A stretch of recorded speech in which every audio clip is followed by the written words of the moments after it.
This week, we're continuing our conversation with the great Hank O'Neill, founder and owner of Chiaroscuro Records, my first recording contract.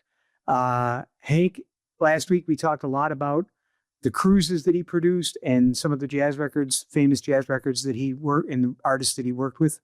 This week, we're going to continue with some more interesting stories of his background and a little bit into his photography. He's a great photographer as well.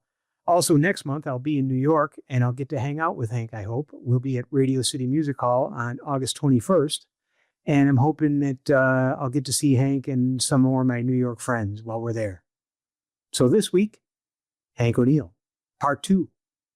I remember specific moments of some of the different cruises that, you're never going to, well, it was once in a lifetime, Who was one of the most interesting people you encountered that you were surprised? I loved Benny Aronoff.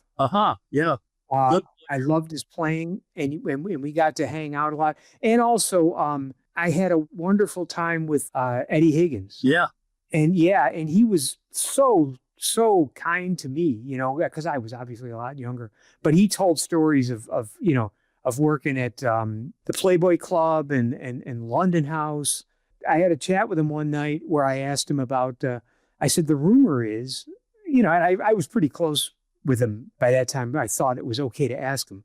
I said, is it really true that you turned down playing in Art Blakey and the Jazz Messengers? And he said, well, yeah. He said, I did. And I said, well, why would you do that?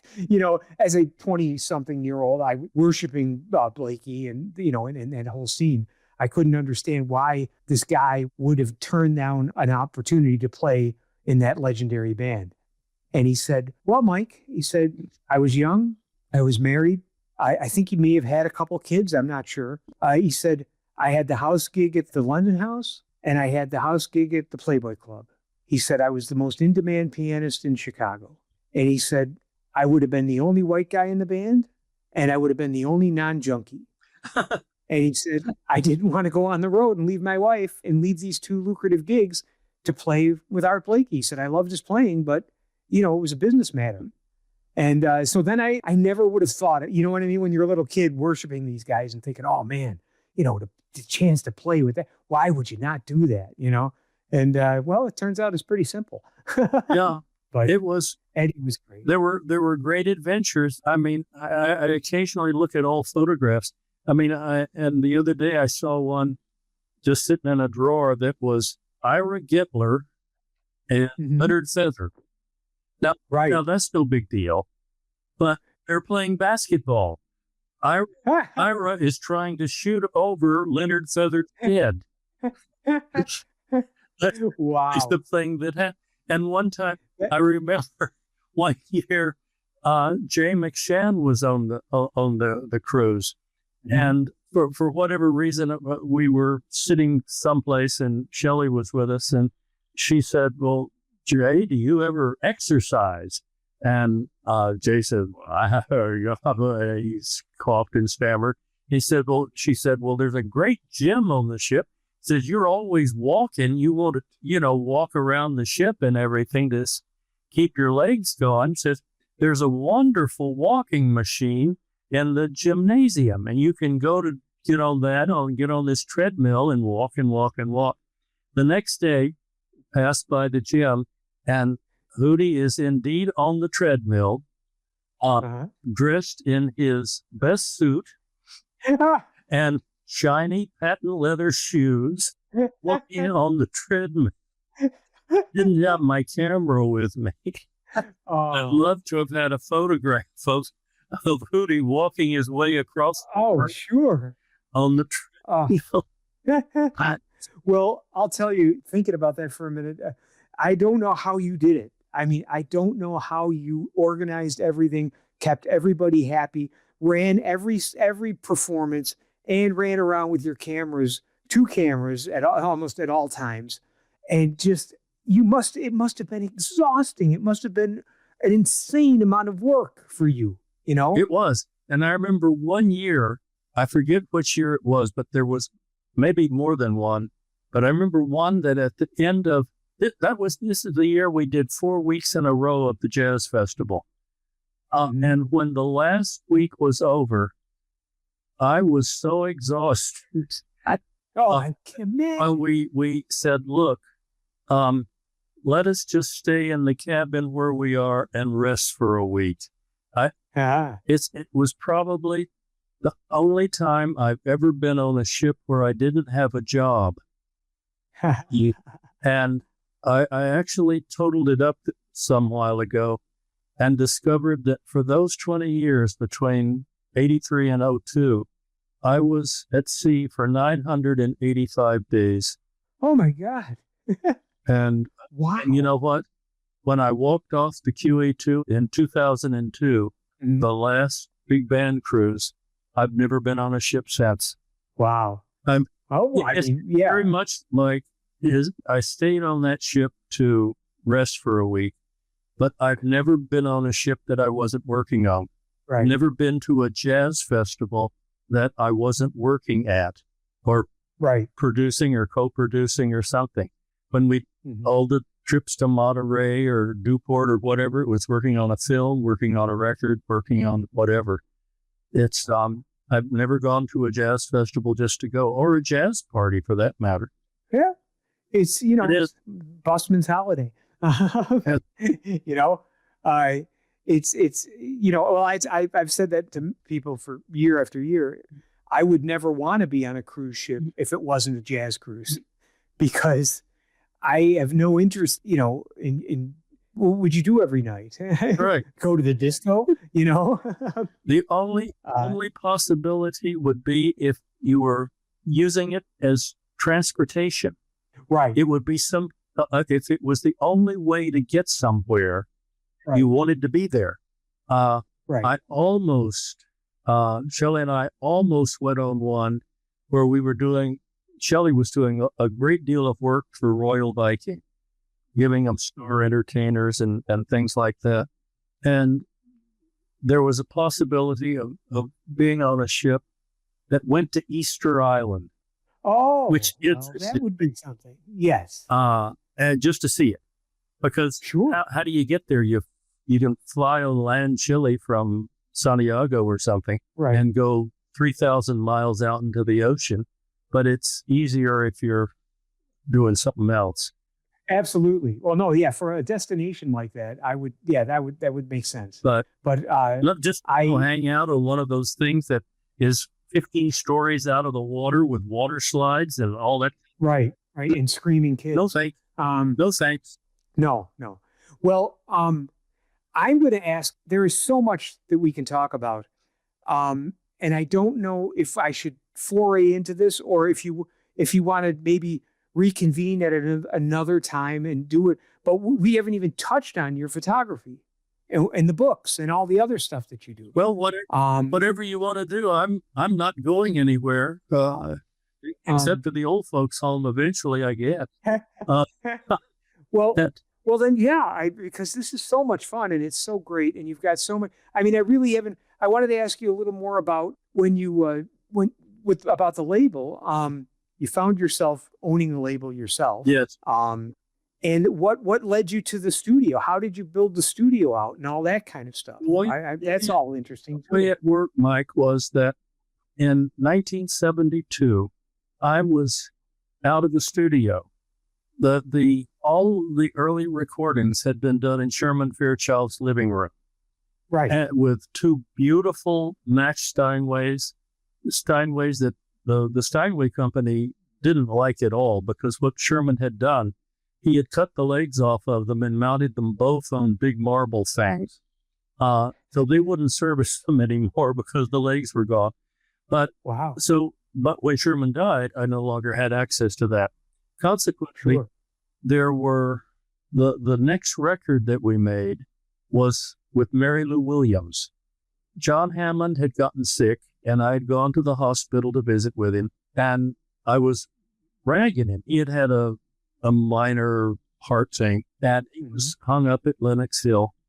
And I said, John, if you are dogging it, sitting here in the hospital, not doing anything, that if you could record anybody in New York City, who would it be? He said, "I'd do Mary Lou Williams." And I said, Mm-hmm. okay, I'll go out and do that. And I did. Wow. But I didn't have a studio. So I recorded it at a place on 58th Street called Studio 58. A lady named Grace Branson had a beautiful room with a beautiful, perfectly tuned, regulated Steinway, and took my remote stuff up there, Revox and, 2 or 3 microphones, and did Mary there. And then in early 1972, in January 1972, my father died very suddenly.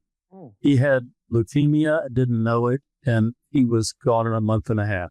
And I wound up with a tiny inheritance based mainly on old war bonds and insurance policies. And I took all of that money and decided, instead of living in a 2.5 room apartment on Charles Street, I was going to find someplace else and build me a recording studio. And I found a space on Christopher Street at 173 Christopher that was affordable. It had 13 rooms, 3 of which were very large. It was the sculpture studio of a wonderful American sculptor named David von Schlegel, who wound up being head of sculpture at Yale. And I called friends and helpers and this and that, and built what became first known as Warp Studios, WARP, named after the ARP synthesizer, which a friend of mine was playing at the time. And the very first record that we made in there was Teddy Wilson. Wow. And the studio wasn't finished, but I had found a wonderful Steinway B that had refurbished and made sparkly.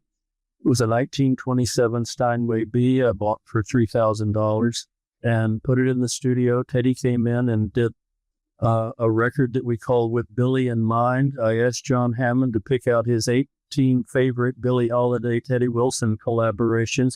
He picked them out, and we recorded all of them, and Teddy picked out the 12 he thought were best. And that was the start of what eventually morphed into Downtown Sound. That first studio was simply a 4-track with an 8-in, 4-out mixer. And then in about 75, I made a deal with Audio Fidelity, who was distributing my things, that they would give me an advance to upgrade the studio to a 16-track, Right. which we did. Totally rebuilt the inside of it. We had a room that was big enough to put a full piece, 16 orchestra in and record. I mean, the National Jazz Ensemble and things like that we did in that room. Wow. Upgraded it to, with state-of-the-art 16-track stuff, and maintained that until 1980. But in the meantime, I had decided that I wanted to. We had made the first 100 chiaroscuros, the last one being a Dave McKenna. And Audio Fidelity was increasingly after me to buy the company. Oh. And I did. I sold them the company in exchange for some cash, which took about 5 or 6 years to collect because that's the way they were. Right. Plus, I owned everything they had put into the studio outright, and decided to make launch a new record company, which I did with George Avakian and Jerry Mulligan.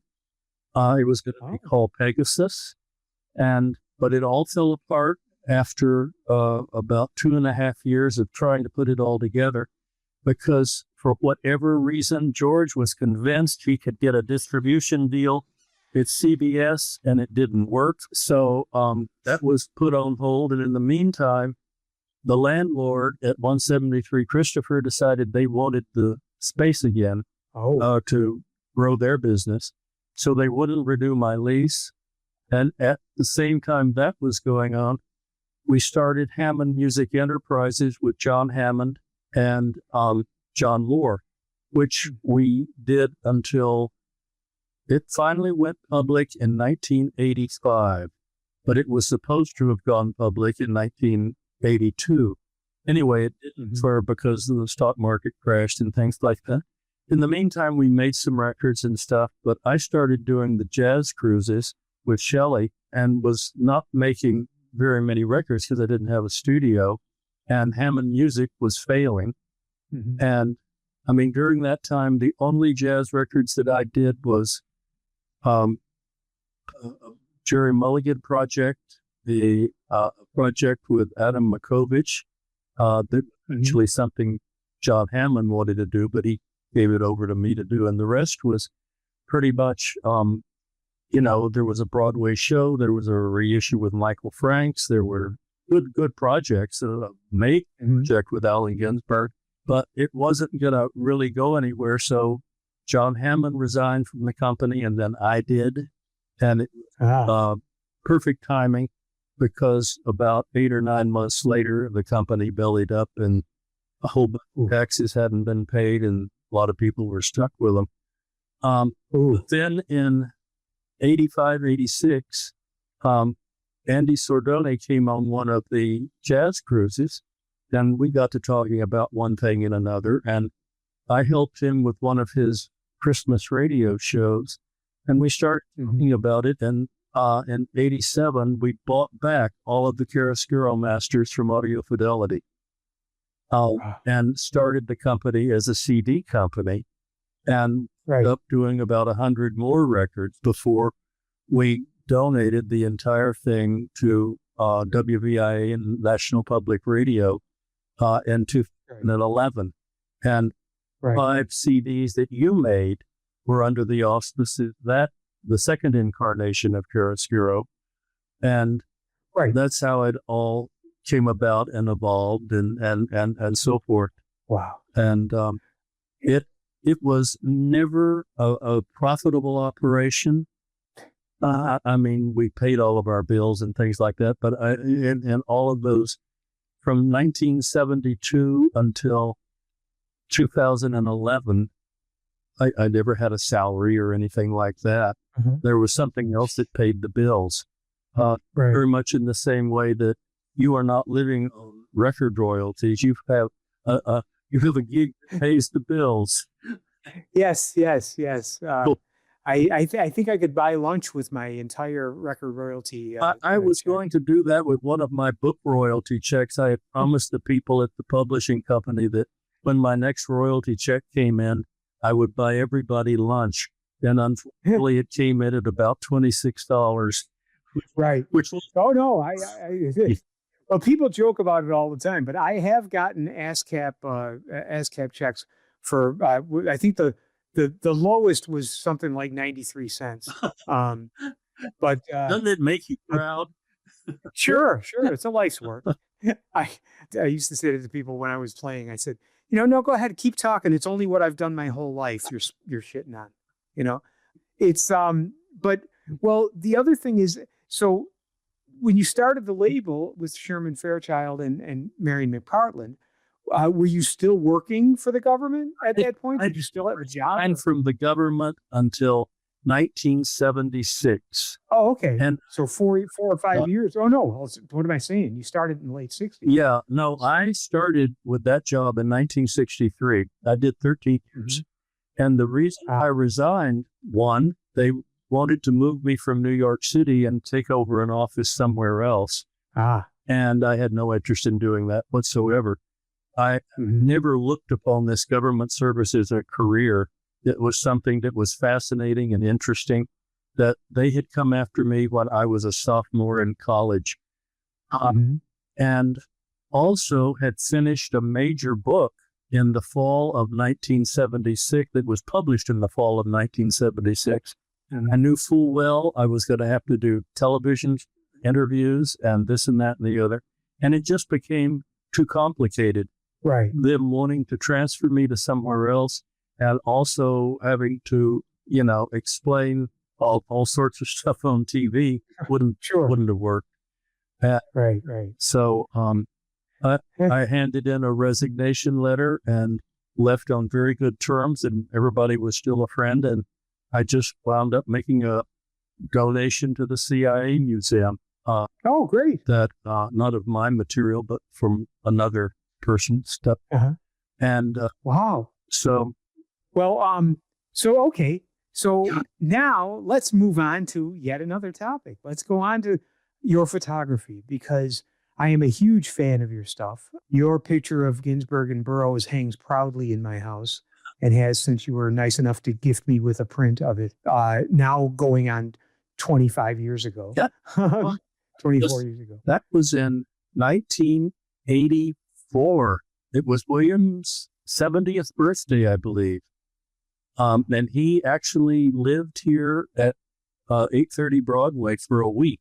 And I lived up at Shelley's house Oh, while he and all his rapscallions had their 70th birthday.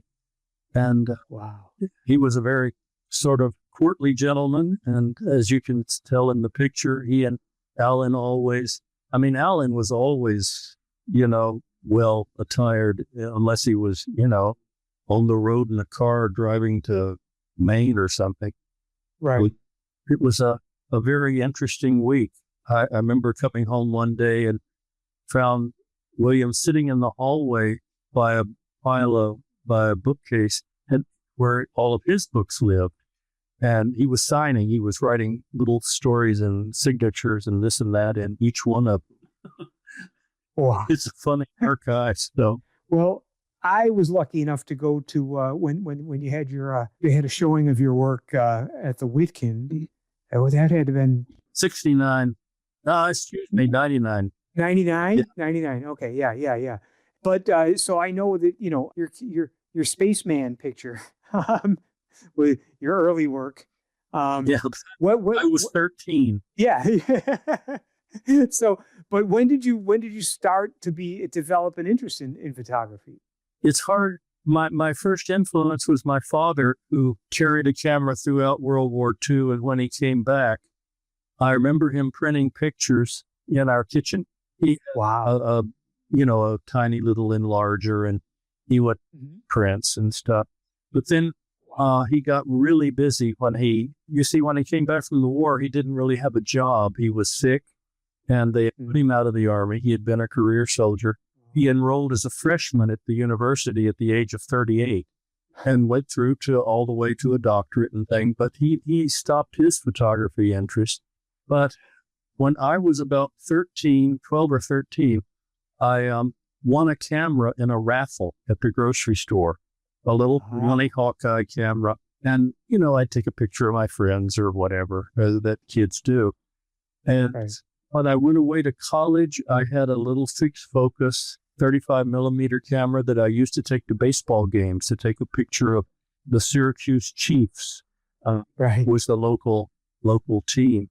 I carried that camera around. I mean, the first pictures of musicians that I took were with that camera, a fixed focus, 35 millimeter.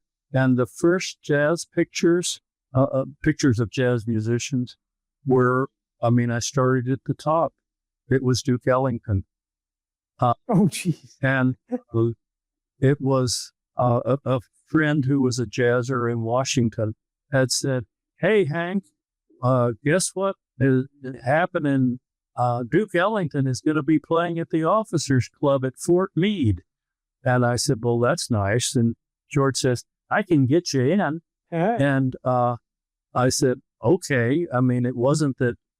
At that time, I was working full time for the CIA, but I was in the Army, and I could go into the Officers Club, but I couldn't get into Fort Meade because that was the National Security Agency.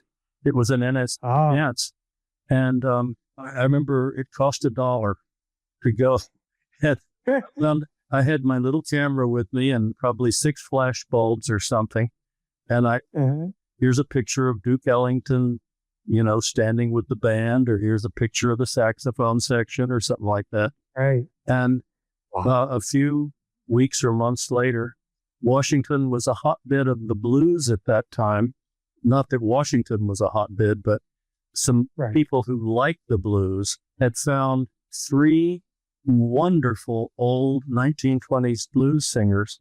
One was named Skip James, one was named Mississippi John Hurt, and the other one was named Reverend Robert Wilkins. And Right. my very first experience in a recording studio was taking a picture of Skip James making a record.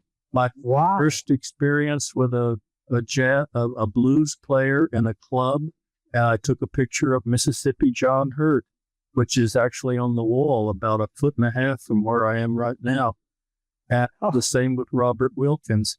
Now, these are names that are not familiar to everybody, but Well, among yeah, I mean, certainly I know them, but Yeah. yeah. blues people, they're major figures. Mhm. And at some point, about 1968, I got a real 35 millimeter with a lens that could be changed, a Pentax, a real serious 35 millimeter Mhm. my mother gave me as a Christmas present. And why don't I started taking pictures because I needed them for the records we were making. Right. And I was cheaper than having to hire a photographer. And the other person who helped with that was Sherman Fairchild, because his passion was cameras, Oh. which is why I had to go see him in the first place, because Fairchild Camera and Instrument was making the kind of cameras that went into spy planes and stuff. Oh, okay. The very Okay. first aerial surveys was Fairchild Aerial Surveys, which started in the 1920s. And he was a camera nut. He gave me an awful lot. I mean, that room that we recorded Earl Hines in was fixed in such a fashion that if you shot off a flash bulb in that room, maybe 15 or so slave flashes went off in various parts of the room, so there would be no shadows. Wow. He had rigged the room that way, and he was always had a camera with him, and he told me about film to use and this and that. Mhm. I mean, the only two people who, actually maybe three people, Sherman helped me with film and all that kind of stuff later in the early 70s. Bernice Abbott gave me about a 15-minute lesson and told me to set up my view camera. After she inspected what I was trying to do with it, she came out from under the focusing cloth, looked at me and said, "You've got to do a damn sight better than that, Buster," and walked. And that is the title of the book. That's the memoir about working with her. And then 40 years later, I was walking down the street and ran into Robert Frank. Oh. I had a camera with me. And one of the last, we talked for 15 or 20 minutes. And the reason we were pals was because the simple fact that I had met and photographed and knew Skip James from Washington, D.C. in 1964 meant that I was the coolest guy on the block because he worshiped Skip James. Oh, wow. And Robert said to me, "Why are you carrying that heavy old camera around?" And it was just a regular old Canon camera. Yeah. And I said, I didn't have a, he said, "Get a smaller camera, you'll last longer." So that was three people who helped me. That's about the Wow. of it. Well, I mean, certainly, I whether out of necessity or not, I mean, a lot of your work is it's stunning, and I mean, you managed to capture these moments, which is all photography is to me, is getting the right. It's seconds in a lifetime. Yeah, I mean, I love the story about Ira and playing basketball, though. I mean, that's one to look for. Well, of course. Yeah, and they were having a good time. Well, yeah. Yeah. Ira played hockey. I mean, what did they call Ira's hockey team?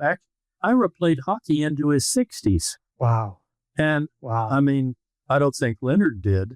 Leonard was, not the athlete that Ira was. Not given to athletic pursuits. But there was a cruise that I was on that Leonard was on, and Ira together, and also I can't bring to mind. It's horrible. I should know his name off the top of my head. He wrote Weatherbird.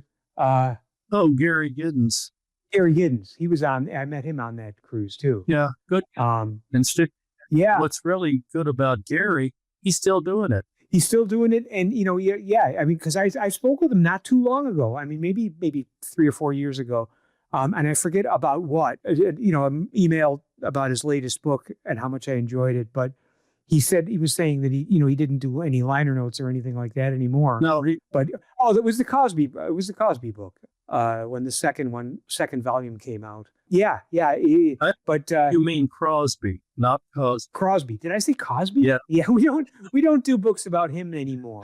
Not unless we're talking about Jell-O pudding. But the Crosby book.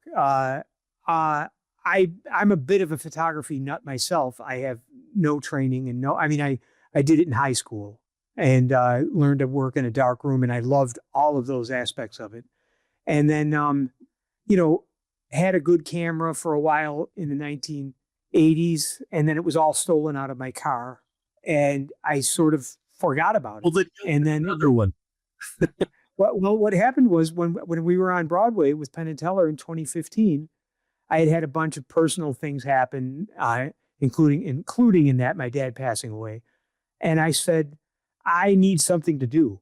And a dear friend of mine is a guy named William Coupon, who is an amazing photographer, 38 covers of Time magazine and a bunch of covers of Rolling Stone. And he was the photographer of the moment from the 70s and 80s in New York.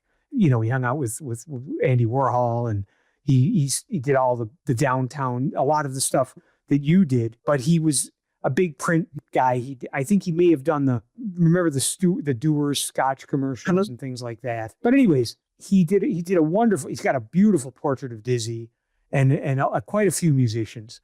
And we got to be friends. When I was on Broadway, I said, I want to buy a camera. And he said, go down to this place, I forget where it was, Lower Broadway, I think, and said, see this guy there. And I went in and talked to him, and I bought a Sony digital camera. Mm-hmm.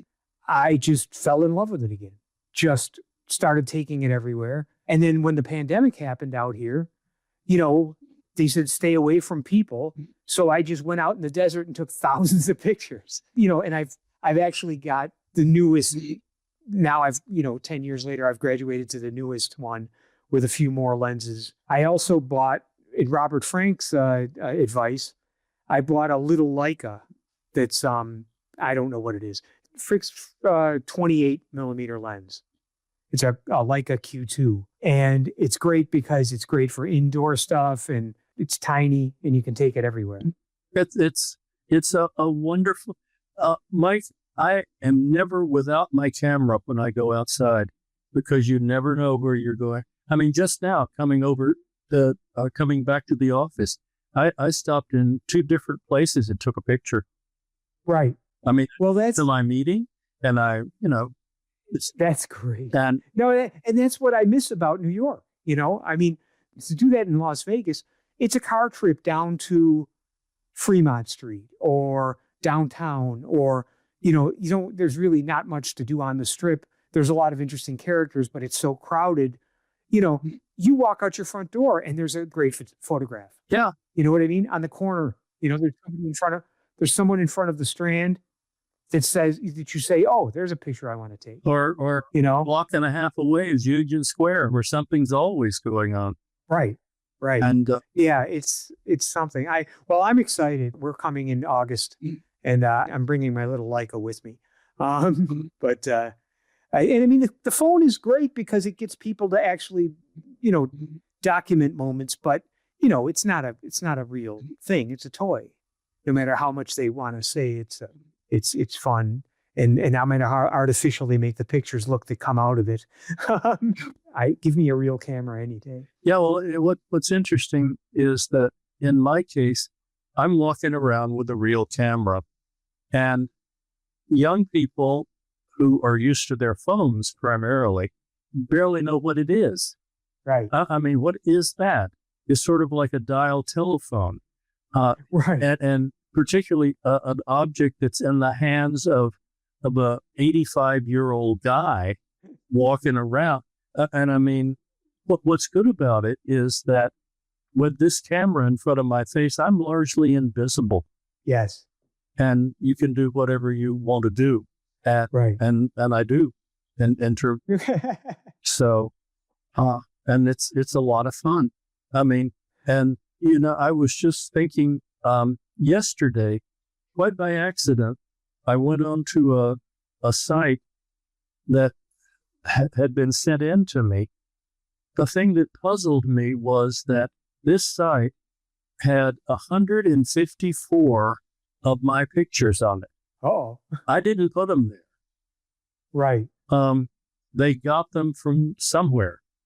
And Mhm. the thing that made me think about you yesterday was one of those pictures was one that I had taken when I was in Vegas making that running lot what Right.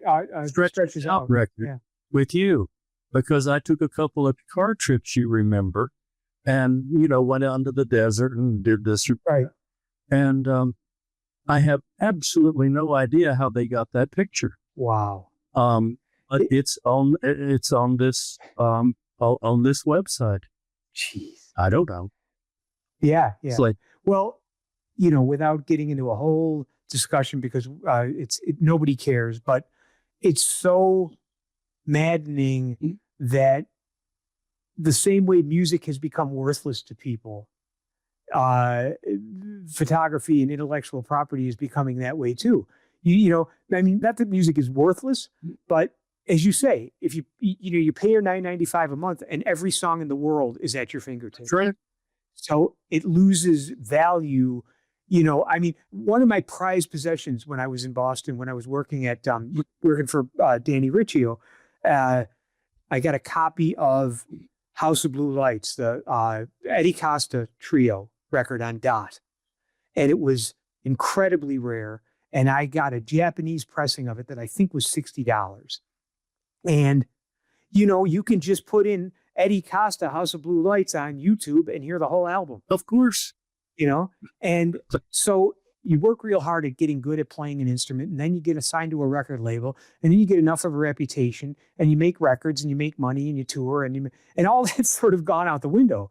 And this idea that music is just accessible and like air is now happening with people's stuff. If you put a photograph up on Facebook to send to your friends, you can't be surprised if it turns up somewhere else, And I've really decided that I don't care.